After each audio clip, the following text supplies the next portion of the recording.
to Artist Talks episode number 5. My name is Anton Valbauer. I'm a founder of Deep Dive Dance platform, which hosts this series of interviews with various personalities inside of dance world. Please consider subscribing to our channel. This way you won't miss our next episode and also be able to find out everything about our project. Today our guest is a brilliant dancer, choreographer and theater director, former member of world famous Ultima Vez Company. And apart from that, successful actress, starting, for example, in international hit movie Suspiria, where she played the role of Olga. Let's meet her, Elena Fokina.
Hi, Anton. Hello. Thank you so much for doing this with me today and coming to this interview. It's really great to have you. Thank you for inviting me to join your program.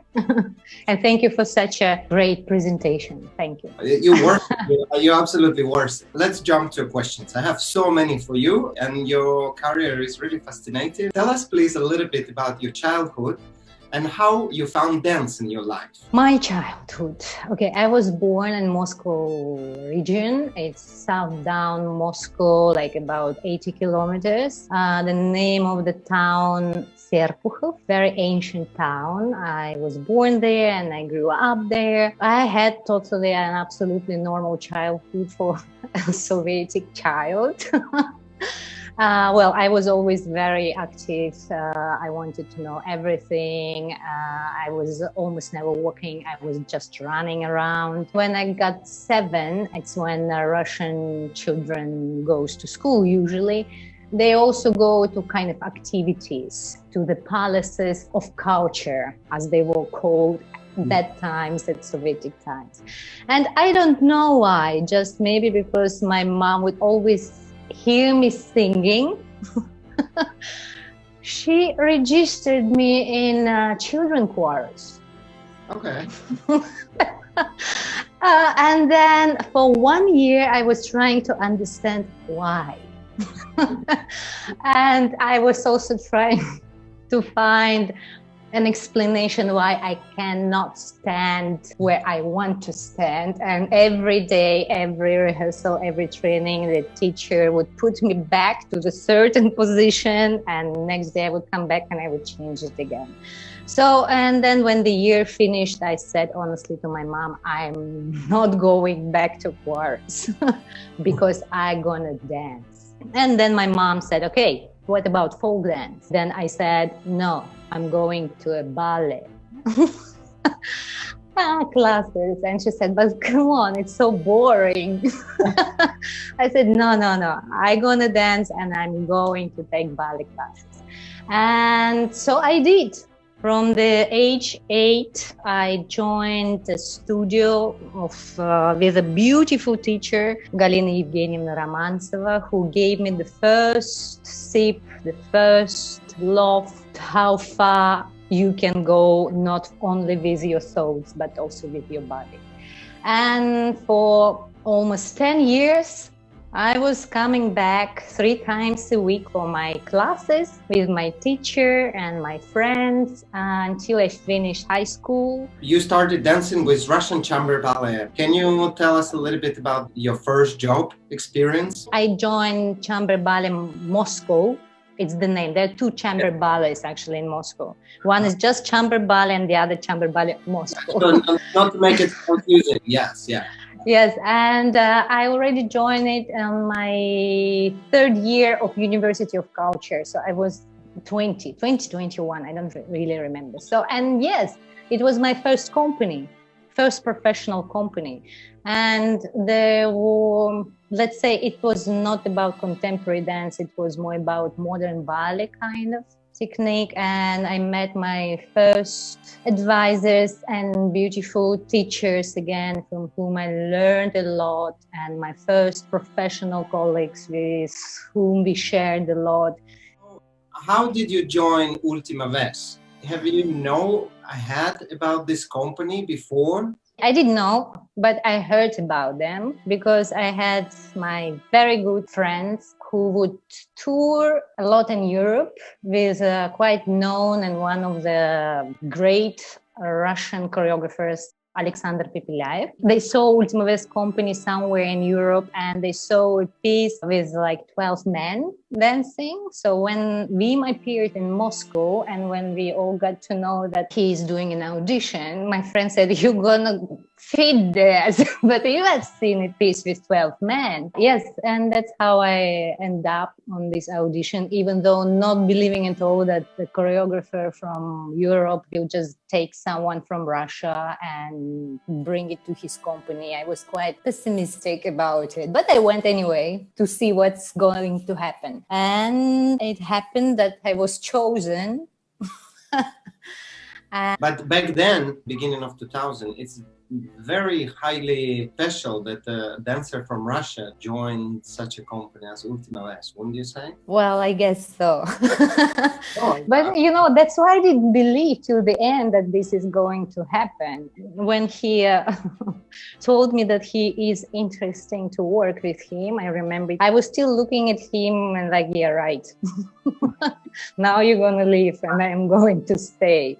So I didn't really take it serious. And then I even remember when Vim said, "Why don't you smile?" I said, "No, what, I have to smile." I was totally, I don't know, disattached from the hope or belief. Also, I never planned to leave Russia. It was never in my mind going somewhere, finding something, starting something somewhere else. No, I was quite busy. In Moscow, in Russia. Yeah, kind of miracle, and this kind of dream you are living in, but actually it's a reality, and then you get used to it. Why do you think contemporary dance in Russia came about so much later or developed so much slower than in Europe? I think it's not about that in Russia there are less dancers who are interested in contemporary dance. Dancers are dancers. They're wandering around any kind of types of movements or styles. But the problem, I think, is, no, I didn't say it. It's not a problem. It's not a problem. It's just a different culture. Just my opinion. I don't know if it's right or wrong, really. It's a big question mark as well for me. If I also compare, for example, with Italy, where the classic art, opera, ballet, classic theater, having such a strong base, and it's very difficult for narrow styles with few people to get through. Also, not only in way of getting support from government or no, but also from the audience. They just simply don't have audience. And then thinking of Russian mentality, because I'm Russian and maybe you will agree with me, Russians are quite weird creatures, you know. They're always complaining. They're very proud of their past, but as soon as you give them a new food, they say, "No, we don't know what's that." We better go to eat our potato puree, you know. In this way, I find that Russian people slow. They are not taking everything like just give us new food and we're gonna try everything. No, they are very careful. Yes, and what if it's we're gonna like it, and then we will get to know that it was a joke. So I don't know, it's this kind of just feelings that just So going back to Ultima Vez, what was it like to work with this company and create alongside Vim Vandekeybus? Okay, first of all, company. This is very important word. Not a company as an institution, but company as my colleague. The collective of people. Yeah. Yes, this laboratory which Vim allowed to happen, that's exactly what is the strongest experience for me. It's my ex-colleagues with whom I shared and learned so much from. They all was chosen by Vim from all over the world, and till now we, I think, learning from each other. I'm very proud of having those people as my friends.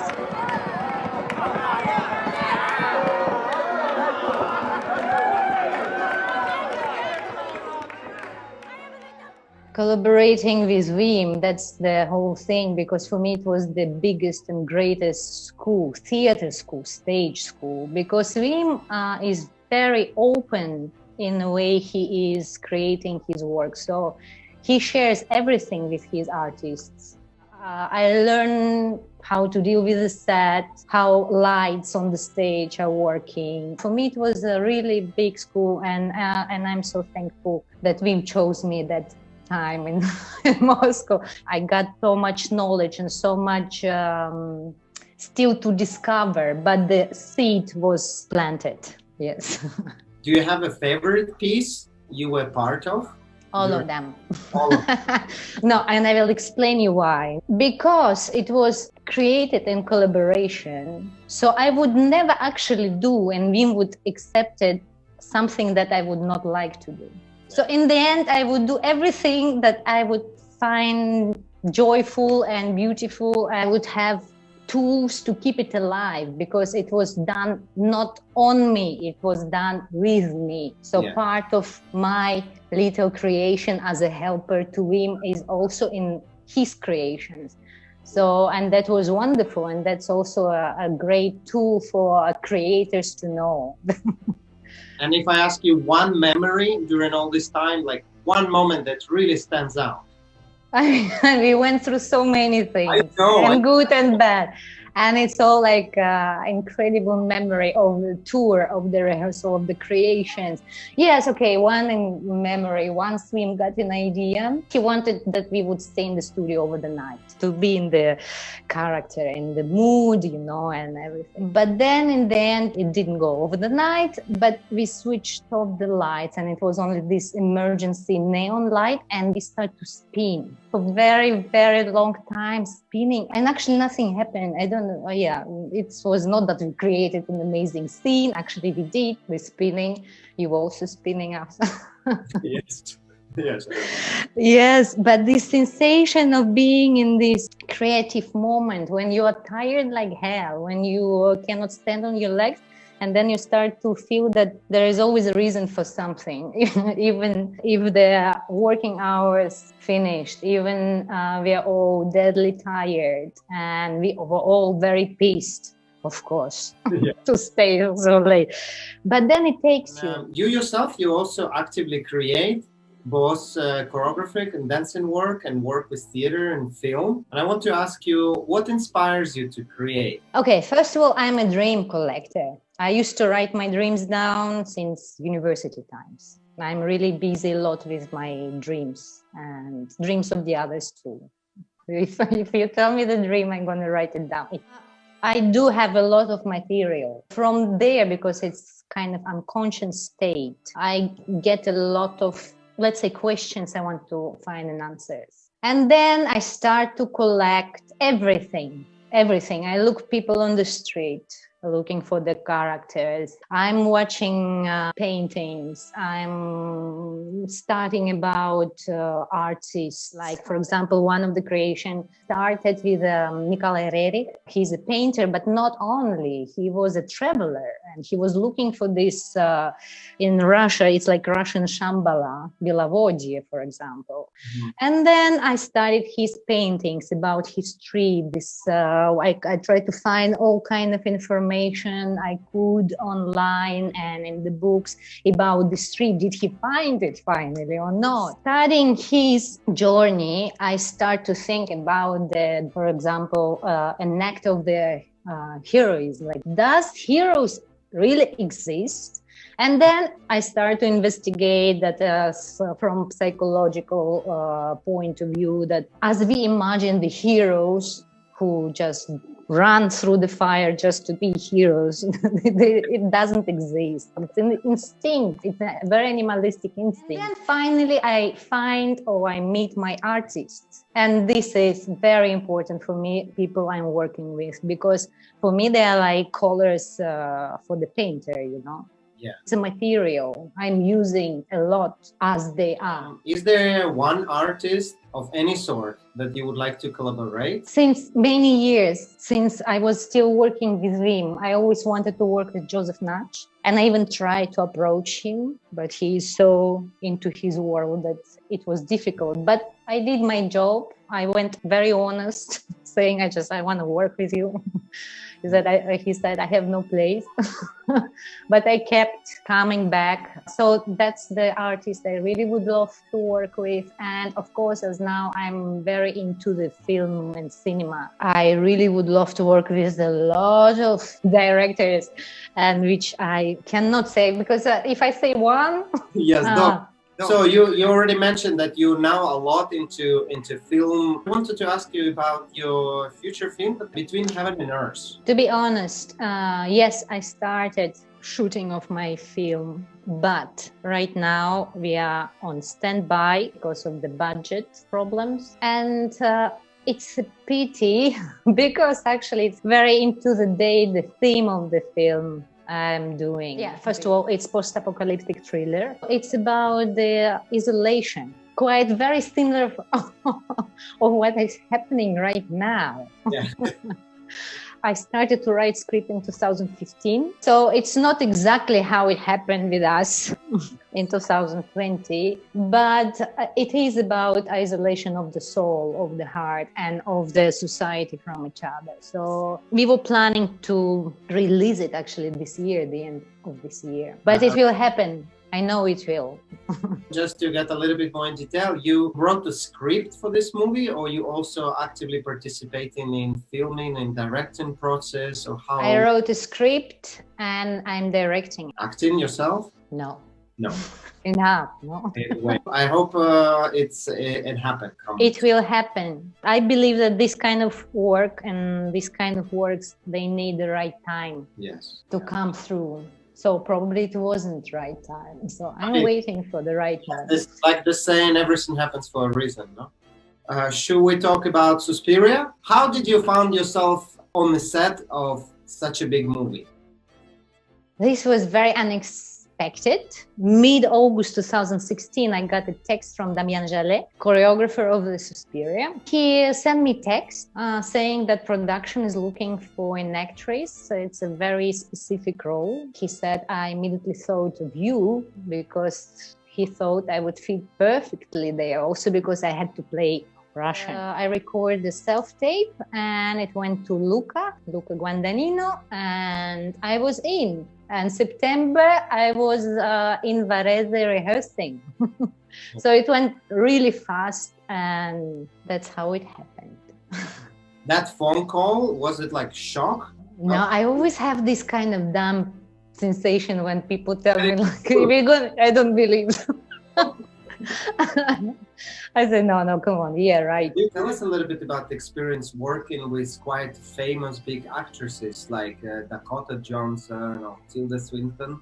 You know, to be with them in a shot, in a scene. I'm very curious to hear from you. How is it to be, you know, on the equal with them in this situation, in their world? Maybe this is my self-protection, like I'm kind of, I'm going to kind of coma state. And I am going through anything I have to. I'm becoming numb to this kind of, oh my God, Tilda Swinton. And besides this, they're such a wonderful people. No. It's okay. Let's face this. and such a heart open person. So it was a pleasure to get to know them. And I'm so thankful for their support, because just as you said, yeah, you end up like in their cage, and when you think like, oh my God, they're gonna tear me apart and eat me. She's had enough.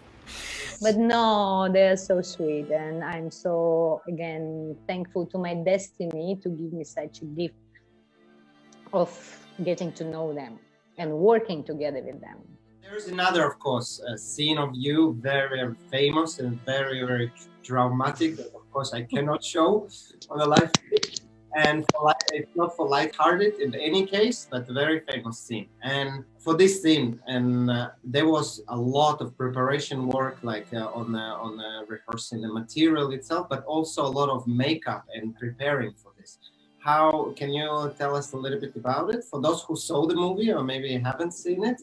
It was depending on what kind of damages I got already. So we were shooting this scene for 2 full days, the scene in the mirror room. I would begin as I am, and then I think towards the end of the second day, I would carry on me about maybe 10 kilos of prosthetic. I end up with an amazing team of the prosthetic artists, guided and directed by Marc Collier. And it's just so fascinating to see how they do this.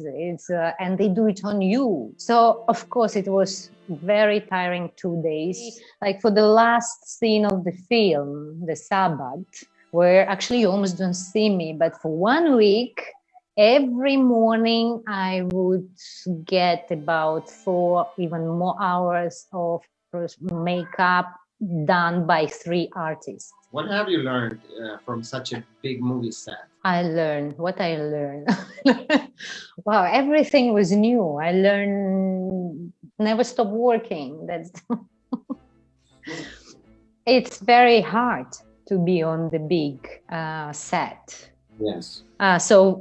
Because I would say that maybe many people think, oh, the stars, they're all treated like stars, and then they go in front of the camera and they do 2 lines, and then they go to their makeup place or their space. No, it's very hard.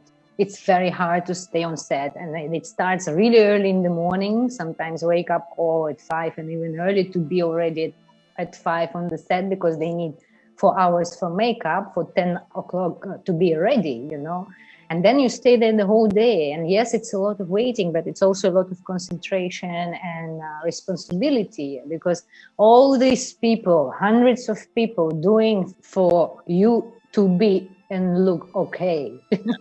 Why dance is important? Is it important? How can we live without dance?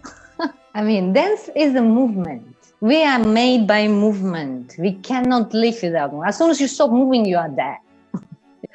We have been dancing since the beginning of times for any kind of reason. To go to hunt, to express aggression, happiness, any kind of gesture of normal human being and person on the street, it's already dance steps. I cannot imagine what means a life without dance. We are all dancing, not only dancers, everyone. Yes. So that's why it's important to keep dancing. Thank you for watching today's episode.